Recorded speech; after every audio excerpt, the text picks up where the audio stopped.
पुरी जी का मत को विभाजित के लिए 6 अन्य पिछड़ी जातियों के उम्मीदवारों को चुनावी मैदान में खड़ा करवा दिया गया। पंडित नेहरू श्रीमती तारकेश्वरी सिन्हा के लिए वोट मांगते हुए कहते थे कि चंदापुरी जात पात करते हैं जो कि देश के लिए घातक है, इसलिए सबको मिलकर चंदापुरी जी को हराना जरूरी है। त्यागमूर्ति चंदापुरी जी 1957 के आम चुनाव में थोड़े मतों से हारे थे, पर वास्तव में उन्हें हार जीत से कोई मतलब नहीं था। वह केवल चुनाव के माध्यम से शोषितों और पिछड़ी जातियों में राजनैतिक चेतना पैदा करना चाहते थे और वह इस कार्य में सफल भी रहे। लोहिया और त्यागमूर्ति आर्य चंदापुरी जी काफी पहले से ही लोहिया और चंदापुरी जी एक दूसरे के संपर्क में थे। सोशलिस्ट पार्टी के नेता डॉक्टर राम मनोहर लोहिया ने 1 से 3 अगस्त 1957 को बिहार में सोशलिस्ट पार्टी के कार्यकर्ताओं का एक प्रशिक्षण शिविर शिमुल तल्ला में लगाया था, जिसमें चंदापुरी जी विशेष रूप से आमंत्रित किए गए। शिविर में जैसे ही डॉक्टर लोहिया की दृष्टि चंदापुरी जी पर पड़ी, वे झपट कर उनके गले में लिपट। बिहार में डॉक्टर लोहिया की आंखों में आंसू। लोहिया जी त्यागमूर्ति चंदापुरी जी को गुरु जी कहा करते थे। 20 से 30 सितंबर 1957 तक अखिल भारतीय सोशलिस्ट पार्टी के एक शिविर हैदराबाद के दौरान उन्होंने कहा था कि ब्राह्मणवाद कोई जाति विशेष का सूचक नहीं है और न ही किसी जाति का प्रतीक है। यह एक विचारधारा है, दर्शन है और विषमता मूलक तत्व है, जिसने वर्ण और जाति व्यवस्था को जन्म दिया और यह आधुनिक समाज के लिए बिल्कुल अप्रासंगिक है। संसो पाने बांधी गांठ पिछड़े पावे 100 में 60, यह नारा जो डॉक्टर लोहिया ने दिया था, वह चंदापुरी जी के पिछड़े वर्ग के लिए जो मुहिम चलाई जा रही थी उसी से प्रेरित होकर दिया था। 25 से 29 अप्रैल 1959 को सोशलिस्ट पार्टी का तीसरा राष्ट्रीय सम्मेलन वाराणसी में बुलाया गया था। जाति प्रथा ऊंच नीच पर डॉक्टर लोहिया ने स्वयं लिखा था और 100 में 60 के अभियान से पिछड़ी जातियों में काफी तेजी से जागृत। राष्ट्रीय समिति की बैठक में जाति प्रथा नाश नीति संबंधी प्रस्ताव को रखते हुए सवर्ण समाजवादी नेता मधुलिमय ने उसका जोरदार विरोध किया और कहा, पिछड़ी जातियों के लोग न त्याग करना चाहते हैं न किसी प्रकार का जोखिम उठाना चाहते हैं, फिर भी उनके लिए 60% स्थान आरक्षित होना चाहिए। यह कैसा प्रस्ताव है? इस पर राष्ट्रीय समिति के सदस्य चुप थे और यहाँ तक कि डॉक्टर लोहिया भी चुप थे। इस पर चंदापुरी जी ने कहा, देश का इतिहास बतलाता है कि पिछड़ी जाति के लोग सब प्रकार का त्याग कर बराबर राष्ट्र के निर्माण कार्य में लगे रहते हैं। वे जो कुछ भी अपने परिश्रम से उपार्जन करते सवर्ण जाति के लोग भी भोग करते। स्वतंत्रता की लड़ाई में 70% से अधिक जेल जाने वालों में पिछड़ी जाति के लोग थे, किंतु आजादी के बाद उन्हें क्या मिला? स्वतंत्रता संग्राम की बात जाने दीजिए। हाल में सोशलिस्ट पार्टी द्वारा विभिन्न राज्यों में चलाए गए सत्याग्रह में 80% से अधिक पिछड़ी जाति के लोग जेल गए हैं। फिर त्याग और जोखिम उठाने का क्या मतलब है? शर्त पर पर्दा डालना सबसे बड़ा अपराध है। क्या सोशलिस्ट पार्टी कहीं करेगी जो कांग्रेस पार्टी करती है? मधुलिमय का सर नीचे झुका तो फिर त्यागमूर्ति चंदापुरी जी के सामने कभी न उठ सका। डॉक्टर लोहिया त्यागमूर्ति आर्य चंदापुरी जी को गुरु जी कहते थे। मार्च 1961 को भारतीय पिछड़ा वर्ग पार्टी के स्थापना सम्मेलन में ही चंदापुरी जी को त्यागमूर्ति कहकर संबोधित किया गया। मंडल बिहार पिछड़ा वर्ग के अध्यक्ष और मुख्यमंत्री बने। 1967 तक बिहार राज्य में उच्च वर्ग का ही व्यक्ति मुख्यमंत्री हुआ करता था।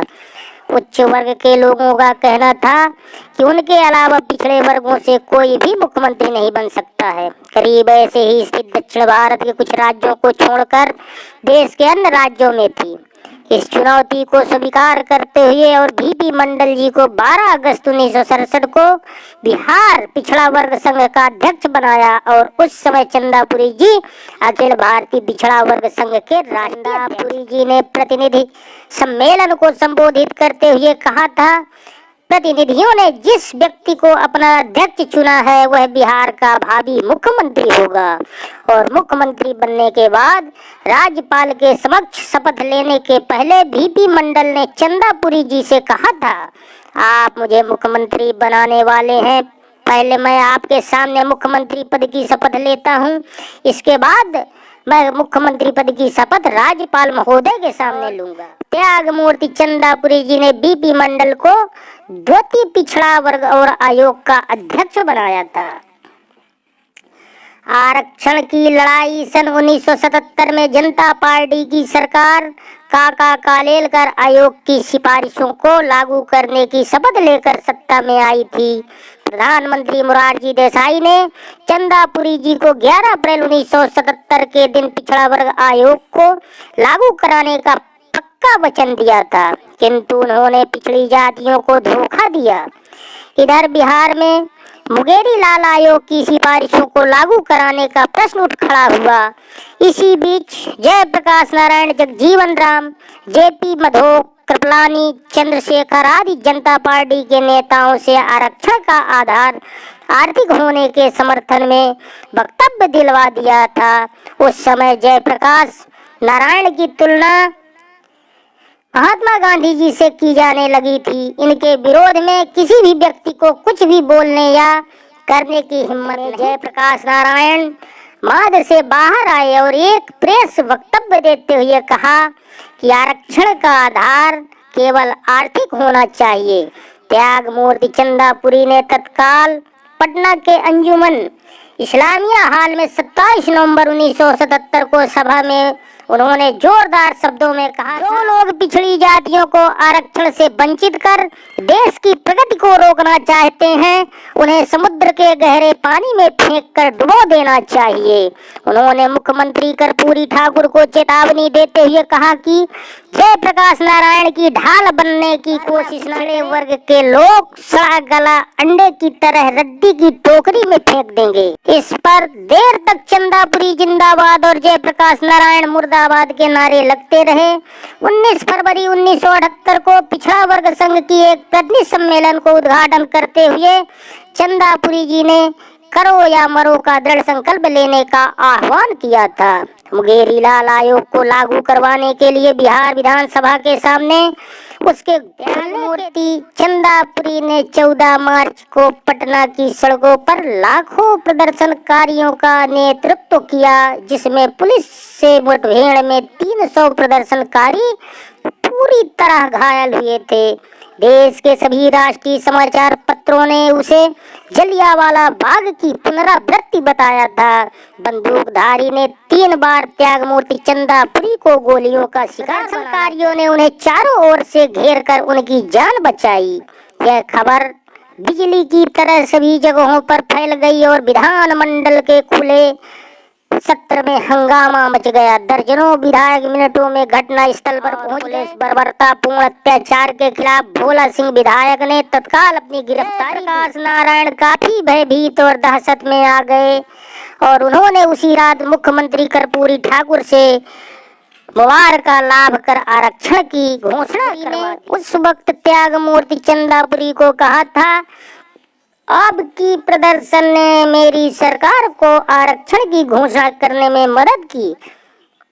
जो कुछ भी हुआ उसके लिए क्षमा करें, आपके आदेश की सरकार बराबर। Please like and